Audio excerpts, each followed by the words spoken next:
पहले से ही विभा को कपड़े धोने का बड़ा शौक था। कभी नल के नीचे तो कभी तालाब के पास। अरे मेरी नीली वाली लुंगी नहीं दिख रही है। विभा की अम्मा, कहाँ रखी है लुंगी? अरे वो तो विभा ने परसों ही धोकर रखी थी आपकी अलमारी में, देखो वहीं होगी।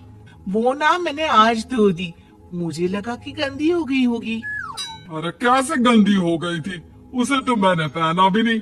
हे भगवान, इस लड़की के कपड़े धोने की आदत से परेशान हो गया हूँ मैं। जितना तो घर में राशन नहीं आता, उससे कहीं ज्यादा डिटर्जेंट पाउडर का खर्चा है। इसकी शादी करवा दो, शादी। जाए अपने घर में ही करेगा, फिर चाहे घर के कपड़े धोने हो या पूरे गांव की। हाँ ठीक बोल रही हो, देखता हूँ मैं कोई लड़का। वो दिन भी आ जाता है जब विभा को देखने लड़के वाले आ जाते हैं। लड़की मुझे अच्छी लगी। होने वाली सास कहती है, बेटी अगर कुछ पूछना है तो पूछ लो। वैसे तो हमारी लड़की बहुत ही शर्मीली है, जो बोल दो वो मान लेती है, इसे क्या पूछना होगा। अरे कैसी बात कर रही हो माँ, मुझे इन लोगों के घर रहना है, सवाल तो कई है। हाँ बेटा पूछ लो ना, क्या पूछना है। आप लोगों के घर कपड़े कौन धोता है? सास का मुंह बन जाता है। देखो, अगर तुम ये कहना चाहती हो कि तुम्हें कपड़े धोने नहीं आते तो सुन लो, कपड़े मैं ही धोती हूँ, लेकिन तुम्हारे आ जाने के बाद मैं रुमाल तक नहीं धोऊंगी। अरे चुप रहना भाग्यवान, बहू बेचारी घर आई नहीं, उसे डराना शुरू कर दिया। वो क्या है ना बिटिया, अभी तक तो ये कल्लू की माँ ही धोती थी, लेकिन अब तुम्हारे पापा तो दहेज में वॉशिंग मशीन देंगे ही। तभी विभा की माँ बोल पड़ती है, सवाल भी पूछा तो क्या। वैसे भाई साहब, मशीन की तो फिर भी कपड़े धोने की कैपेसिटी होती है। मतलब जो बिटिया दे रहे हैं ना विभा, इसे कपड़े धोने का बहुत शौक है।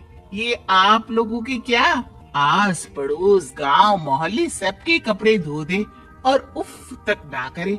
बाहर देखा नहीं आपने कितने कपड़े सूख रहे हैं? सब हमारी बिटिया ने ही तो धोए हैं। बस भी करो ना माँ, शर्म आ रही इतनी तारीफ सुनकर। और तो और एक दाग निकाल कर दिखाओ तो मान जाओ। हाँ अच्छा, माफ करना बेटा, मैंने गलत समझा। हमें तो रिश्ता बहुत पसंद है। और ऐसे जुड़ जाता है रिश्ता कपड़े धोने का शौक रखने वाली विभा का। उसकी शादी हो जाती है कोयला फैक्ट्री में काम करने वाले कल्लू के साथ। शादी के बाद अचानक विभा चिल्लाती हुई सास के पास आती है। सासू माँ, अरे सासू माँ कहाँ है आप? ये तो धोखा है, धोखा दिया आप लोगों ने मुझे। इस ससुर के चक्कर के बारे में पता चल गया। अरे तो उसमें तुझे क्यों धोखा मिला है? अरे नल में पानी नहीं आता, कपड़े कैसे कब धुलेंगे? अच्छा, तू पानी नहीं आ रहा उसकी बात कर रही है। तो आपने क्या सोचा? कुछ नहीं। अच्छा, तेरी माँ ने कहा था कि कपड़े धोने का शौक है तुझे, याद आया मुझे। शौक बोलकर कपड़े धोने वाले मेरे जुनून को कम ना कि सासू माँ, कपड़ा धोना मेरा गुरूर है। तभी पति भी वहाँ आ जाता है। अभी मैंने इसे सनी देओल की फिल्म दिखाई है, उसी के डायलॉग मार रही है माँ। अच्छा सुन, साफ साफ बता रही हूँ, पानी सुबह 4 से 6 और शाम को 10 से 12 आता है, समझी? विभा टाइमिंग सुनकर हैरान हो जाती है। ये क्या भूतों का मोहल्ला है? सुबह 4 बजे उठकर कौन कपड़े धोता है? 4 बजे टंकी में पानी जाता है, फिर सारा दिन धोना ना, किसने मना किया? अरे कैसी बात कर रही है? 200 लीटर की टंकी में कितने कपड़े धो लूंगी मैं? सुबह ही उठ जाऊंगी मैं। अब क्या था, विभा सुबह 4 से लेकर रात के 12 बजे तक कपड़े ही धोती रहती। एक रोज सास पड़ोस से निकलकर कहीं जा रही होती है कि साथ वाली कहती है, हाँ कल्लू की माँ, जरा ये बताओ कि 2 साड़ी है, 2 ब्लाउज और एक पेटीकोट और एक नाड़े वाला लंबा कच्छा। हाँ तो? अरे तो क्या, कितना लोगी धुलाई ये बताओ। 2 बन दिख रहे हैं हम क्या? हमारे पति सरकारी नौकरी से अभी रिटायर हुए हैं और बेटा सुपरवाइजर है कोयला फैक्ट्री में। 2 बन समझ रखा है हमें? हाय रे कल्लू की अम्मा, माफ कर दो। वो तो मोहल्ले में यही सब बता रहे थे कि तुमने बहू को कपड़ा धुलवाने के काम में लगा दिया है। सास को पड़ोसन की बात सुनकर गुस्सा आ जाता है। वो घर पहुंचती है जहां घर के बाहर ही इतने सारे कपड़े सूख रहे होते हैं जितने कि किसी धोबन के घर पर। अरे ओ कल्लू की दुल्हन, बाहर निकल। माँ जी यहीं आ जाओ, बाथरूम में चादर धो रहे हैं हम। अरे अभी हम धोते हैं, तुमको बाहर निकलो। ये आस पड़ोस वाले बोल रहे हैं कि हम बहू से कपड़े धुलवा कर उसे कपड़ा धोने वाली बना दिए हैं। अरे छोड़ो ना माँ जी, किन लोगों की बातों में आती हो।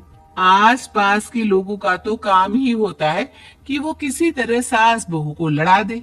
बहू सारे घर के कपड़े धोती है, ये क्या कम है? बोलिए। सास को भी लग जाता है कि वो बहू का ये संकीपन नहीं छुड़वा सकती, इससे अच्छा है कि खुद ही चुप हो जाए।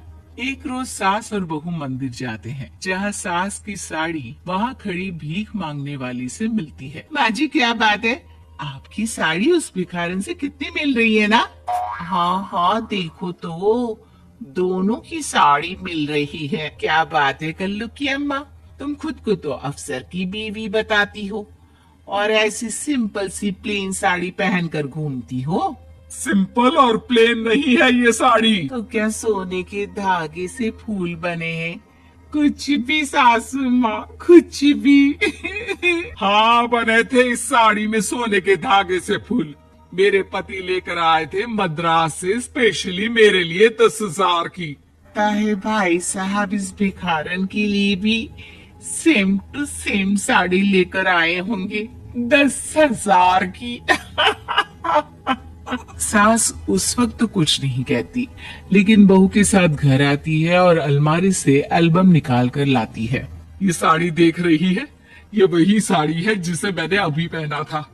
इस साड़ी में ये जो चमकदार फूल दिख रहे हैं ना, ये सोने के धागों से काढ़े गए हैं। लेकिन तू लोकल वॉशिंग मशीन ब्रश से घिस घिस कर सारे फूलों को निकाल कर साड़ी प्लेन कर दी।